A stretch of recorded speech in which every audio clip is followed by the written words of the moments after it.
ओम श्री साईनाथाय नमो नमः। बाबा अध्याय 30 प्रारंभ करने की आज्ञा प्रदान करें। अथ श्री साई सच्चरित्र अध्याय 30।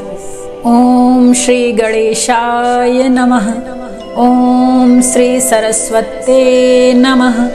ओम श्री गुरुवे नमः। ओम श्री कुलदेवी देवताभ्यो नमः। ओम श्री सीतारामचंद्राभ्यां नमः।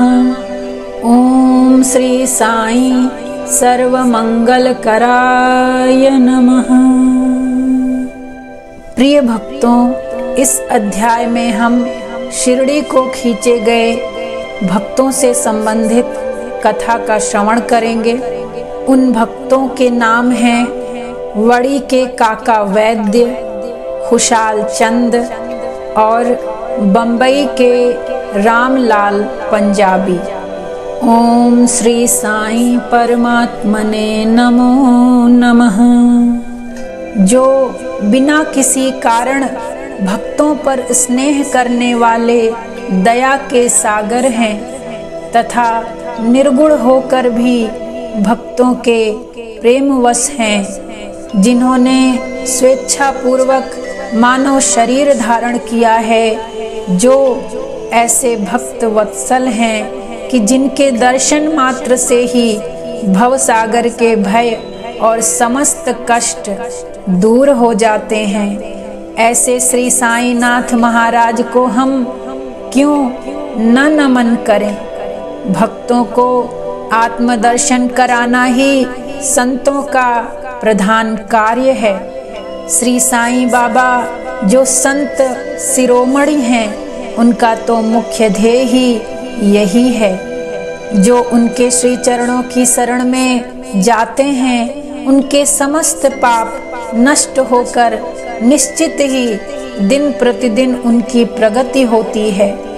उनके श्री चरणों का स्मरण कर पवित्र स्थानों से भक्तगण शिरडी आते और उनके समीप बैठकर श्लोक पढ़कर गायत्री मंत्र का जप किया करते थे।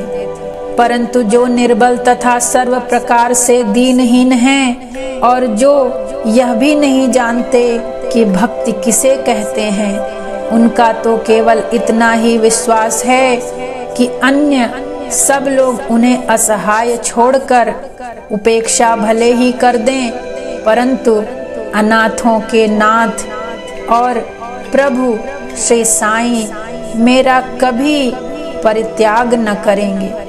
जिन पर बाबा कृपा करें, उन्हें प्रचंड शक्ति, नित्यानित्य में विवेक तथा ज्ञान सहज ही प्राप्त हो जाता है।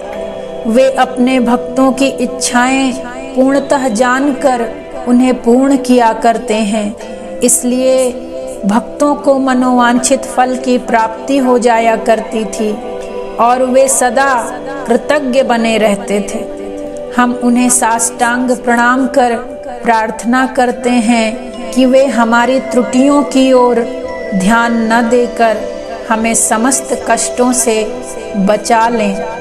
जो विपत्तिग्रस्त प्राणी इस प्रकार श्री साईं से प्रार्थना करता है, उनकी कृपा से उसे पूर्ण शांति तथा सुख समृद्धि प्राप्त होती है।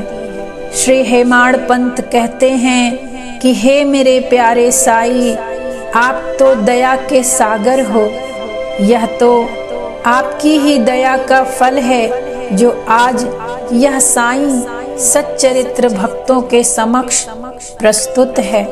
अन्यथा मुझ में इतनी योग्यता कहाँ थी जो ऐसा कठिन कार्य करने का दुस्साहस भी कर सकता।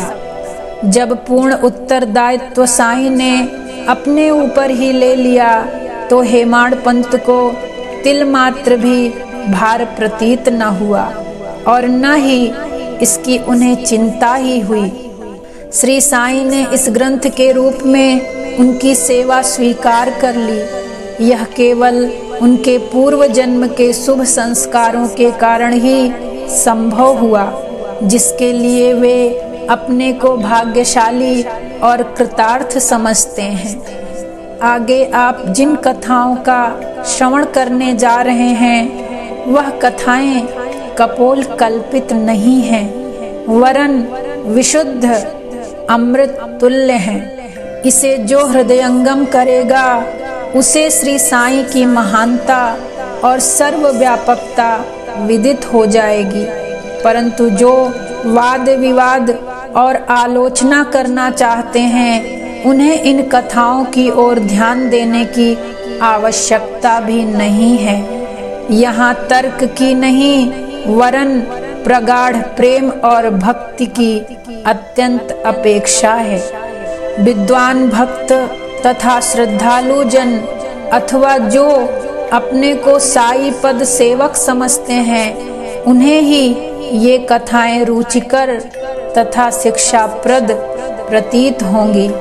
अन्य लोगों के लिए तो वे निरी कपोल कल्पनाएं ही हैं। श्री साईं के अंतरंग भक्तों को श्री साईं लीलाएं कल्पतरु के सदृश हैं। श्री साईं लीला रूपी अमृत पान करने से अज्ञानी जीवों को ज्ञान, गृहस्थाश्रमियों को संतोष तथा मुमुक्षुओं को एक उच्च साधन प्राप्त होता है।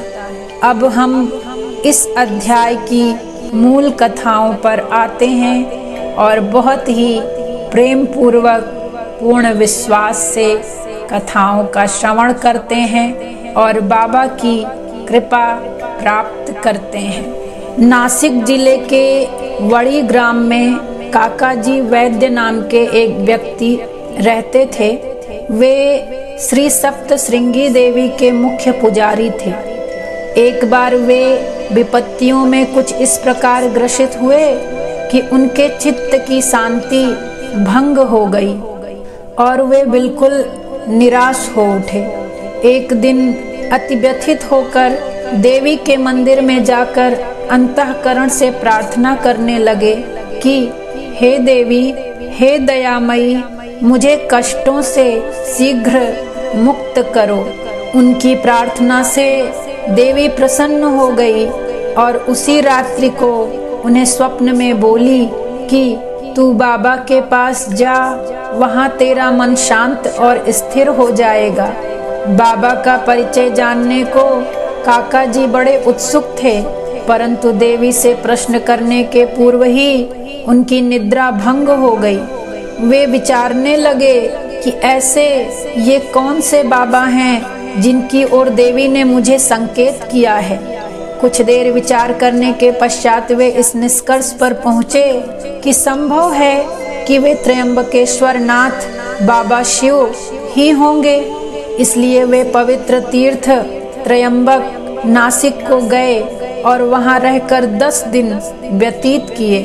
वे प्रातःकाल उठकर स्नानादि से निवृत्त हो रुद्र मंत्र का जप कर साथ ही साथ अभिषेक व अन्य धार्मिक कृत्य भी करने लगे, परंतु उनका मन पूर्वत ही अशांत बना रहा। तब फिर अपने घर लौटकर वे अति करुण स्वर में देवी की स्तुति करने लगे। उसी रात्रि में देवी ने उन्हें पुनः स्वप्न में दर्शन देकर कहा कि तू व्यर्थ ही त्र्यंबकेश्वर क्यों गया? बाबा से तो मेरा अभिप्राय था शिरडी के श्री साईं समर्थ से। अब काका जी के समक्ष मुख्य प्रश्न यह उपस्थित हो गया कि वे कैसे और कब शिरडी जाकर बाबा के श्री दर्शन का लाभ उठाएं। भक्तों, यथार्थ में यदि कोई व्यक्ति किसी संत के दर्शन को आतुर हो तो केवल संत ही नहीं, भगवान भी उसकी इच्छा पूर्ण कर देते हैं। वस्तुतः यदि पूछा जाए तो संत और अनंत एक ही हैं और उनमें कोई भिन्नता नहीं है। यदि कोई कहे कि मैं स्वतः ही अमुक संत के दर्शन को जाऊंगा, तो इसे केवल दंभ के अतिरिक्त और क्या कहा जा सकता है। संत की इच्छा के विरुद्ध उनके समीप कौन जाकर दर्शन ले सकता है। उनकी सत्ता के बिना वृक्ष का एक पत्ता भी नहीं हिल सकता। जितनी तीव्र उत्कंठा संत दर्शन की होगी, तदनुसार ही उसकी भक्ति और विश्वास में वृद्धि होती जाएगी और उतनी ही शीघ्रता से उनकी मनोकामना भी सफलता पूर्वक पूर्ण होगी। जो निमंत्रण देता है वह आदर आतिथ्य का प्रबंध भी करता है। काका जी के संबंध में सचमुच यही हुआ। जब काका जी शिरडी यात्रा करने का विचार कर रहे थे, उसी समय उनके यहाँ एक अतिथि आया जो कि श्यामा के अतिरिक्त और कोई न था। श्यामा बाबा के अंतरंग भक्तों में से एक थे। वे ठीक इसी समय वड़ी में क्यों और कैसे आ पहुँचे, अब हम इस पर दृष्टि डालें। बाल्यावस्था में वे एक बार बहुत बीमार पड़ गए थे।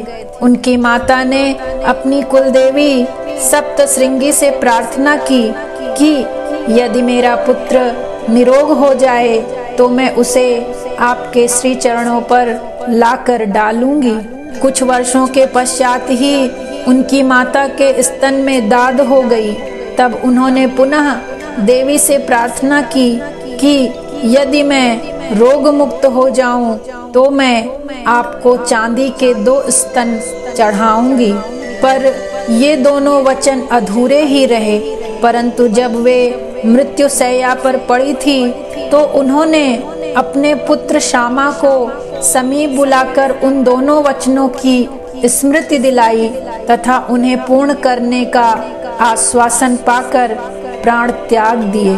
कुछ दिनों के पश्चात श्यामा अपनी यह प्रतिज्ञा भूल गए और इसे भूले पूरे 30 वर्ष व्यतीत हो गए। तभी एक प्रसिद्ध ज्योतिषी शिरडी आए और वहां लगभग 1 मास ठहरे। श्रीमान बूटी साहेब और अन्य लोगों को बतलाए उनके सभी भविष्य प्रायः सही निकले, जिनसे सबको पूर्ण संतोष था। श्यामा के लघु भ्राता बापा जी ने भी उनसे कुछ प्रश्न पूछे। तब ज्योतिषी ने उन्हें बताया कि तुम्हारे ज्येष्ठ भ्राता ने अपनी माता को मृत्युशैया पर जो वचन दिए थे उनके अब तक पूर्ण न किए जाने के कारण देवी असंतुष्ट होकर उन्हें कष्ट पहुंचा रही हैं। ज्योतिषी की बात सुनकर श्यामा को उन अपूर्ण वचनों की स्मृति हो आई। अब और विलंब करना खतरनाक समझकर उन्होंने सुनार को बुलाकर चांदी के 2 स्तन शीघ्र तैयार कराए और उन्हें मस्जिद में ले जाकर बाबा के समक्ष रख दिया तथा प्रणाम कर उन्हें स्वीकार कर वचन मुक्त करने की प्रार्थना की। श्यामा ने कहा कि मेरे लिए तो सप्तशृंगी देवी आप ही हैं, परंतु बाबा ने साग्रह कहा कि तुम इन्हें स्वयं ले जाकर देवी के चरणों में अर्पित करो। बाबा की आज्ञा व उदी लेकर उन्होंने वड़ी को प्रस्थान कर दिया। पुजारी का घर पूछते पूछते वे काका जी के पास जा पहुँचे। काका जी इस समय बाबा के दर्शनों को बड़े उत्सुक थे और ठीक ऐसे ही मौके पर श्यामा भी वहां पहुंच गए। वह संयोग भी कैसा विचित्र था। काका जी ने आगंतुक से उनका परिचय प्राप्त कर पूछा कि आप कहां से पधार रहे हैं। जब उन्होंने सुना कि वे शिरडी से ही आ रहे हैं तो वे एकदम प्रेम से भरकर श्यामा से लिपट गए और फिर दोनों का श्री साईं लीलाओं पर वार्तालाप आरंभ हो गया। अपने वचन संबंधी कृत्यों को पूर्ण कर वे काका जी के साथ शिरडी लौट आए। काका जी मस्जिद पहुंचकर बाबा के श्री चरणों से जा लिपटे। उनके नेत्रों से प्रेमाश्रुओं की धारा बहने लगी और उनका चित्त स्थिर हो गया। देवी के दृष्टांत अनुसार जैसे ही उन्होंने बाबा के दर्शन किए, उनके मन की अशांति तुरंत ही नष्ट हो गई और वे परम शीतलता का अनुभव करने लगे। वे विचार करने लगे कि कैसी अद्भुत शक्ति है कि बिना कोई संभाषण या प्रश्नोत्तर किए अथवा आशीष पाए दर्शन मात्र से ही अपार प्रसन्नता हो रही है। सचमुच में दर्शन का महत्व तो इसे ही कहते हैं। उनके त्रिसित नेत्र साईं चरणों पर अटक गए और वे अपनी जिह्वा से एक शब्द भी न बोल सके। बाबा की अनन्य लीलाएं सुनकर उन्हें अपार आनंद हुआ और वे पूर्णतः बाबा के शरणागत हो गए। सब चिंताओं और कष्टों को भूलकर वे परम आनंदित हुए। उन्होंने वहां सुखपूर्वक 12 दिन व्यतीत किए और फिर बाबा की आज्ञा, आशीर्वाद तथा उदी प्राप्त कर अपने घर लौट आए। आइए अब हम खुशाल चंद, जो कि राहाता के निवासी थे, उनसे संबंधित एक कथा का श्रवण करते हैं। ऐसा कहते हैं कि प्रातः बेला में जो स्वप्न आता है वह बहुधा जागृतावस्था में सत्य ही निकलता है। ठीक है, ऐसा ही होता होगा, परंतु बाबा के संबंध में समय का ऐसा कोई प्रतिबंध नहीं था। ऐसा ही एक उदाहरण प्रस्तुत है। बाबा ने एक दिन तृतीय प्रहर काका साहेब को तांगा लेकर राहाता से खुशाल चंद को लाने के लिए भेजा, क्योंकि खुशाल चंद से उनकी कई दिनों से भेंट न हुई थी। राहाता पहुंचकर काका साहेब ने यह संदेश उन्हें सुना दिया। यह संदेश सुनकर उन्हें महान आश्चर्य हुआ और वे कहने लगे कि दोपहर को भोजन के उपरांत थोड़ी देर को मुझे झपकी सी आ गई थी। तभी बाबा स्वप्न में आए और मुझे शीघ्र ही शिरडी आने को कहा, परंतु घोड़े का उचित प्रबंध न हो सकने के कारण मैंने अपने पुत्र को यह सूचना देने के लिए ही उनके पास भेजा था। जब वह गांव की सीमा तक ही पहुंचा था, तभी आप सामने से तांगे में आते दिखे। वे दोनों उस तांगे में बैठकर शिरडी पहुंचे तथा बाबा से भेंट कर उन्हें बड़ी प्रसन्नता हुई। बाबा की यह लीला देख खुशाल चंद गदगद हो गए। एक अन्य भक्त बंबई के एक पंजाबी ब्राह्मण श्री रामलाल को बाबा ने स्वप्न में एक महंत के वेश में दर्शन देकर शिरडी आने को कहा। उन्हें नाम ग्राम का कुछ भी पता चल न रहा था। उनको श्री दर्शन करने की तीव्र उत्कंठा तो थी ही, परंतु पता ठिकाना ज्ञात न होने के कारण वे बड़े असमंजस में पड़े हुए थे। जो आमंत्रण देता है वही आने का प्रबंध भी करता है, और अंत में हुआ भी कुछ ऐसा ही। उसी दिन संध्या समय जब वे सड़क पर टहल रहे थे तो उन्होंने एक दुकान पर बाबा का चित्र टंगा देखा। स्वप्न में उन्हें जिस आकृति वाले महंत के दर्शन हुए थे वे इस चित्र के ही सदृश थे। पूछताछ करने पर उन्हें ज्ञात हुआ कि यह चित्र शिरडी के श्री साईं समर्थ का है, और तब उन्होंने शीघ्र ही शिरडी को प्रस्थान कर दिया तथा जीवन पर्यंत शिरडी में ही निवास किया। इस प्रकार बाबा ने अपने भक्तों को अपने दर्शन के लिए शिरडी में बुलाया और उनकी लौकिक तथा पारलौकिक समस्त इच्छाओं की पूर्ति की। यहीं पर यह अध्याय 30 पूर्ण होता है। हे श्री साईं, अपने भक्तों को अपने श्री चरणों की पूर्ण और अनन्य भक्ति दो। आपका मनोहर स्वरूप ही हमारी आँखों में सदा बसा रहे और हम समस्त प्राणियों में आपका ही दर्शन करें। एवमस्तु। श्री सद्गुरु साईनाथार्पणमस्तु। शुभम भवतु।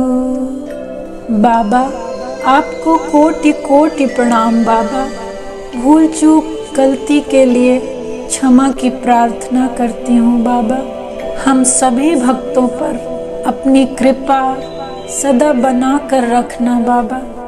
ओम साईं राम, ओम साईं राम। हरे हरे कृष्णा, हरे हरे राम। ओम श्री साईं परमात्मने नमः।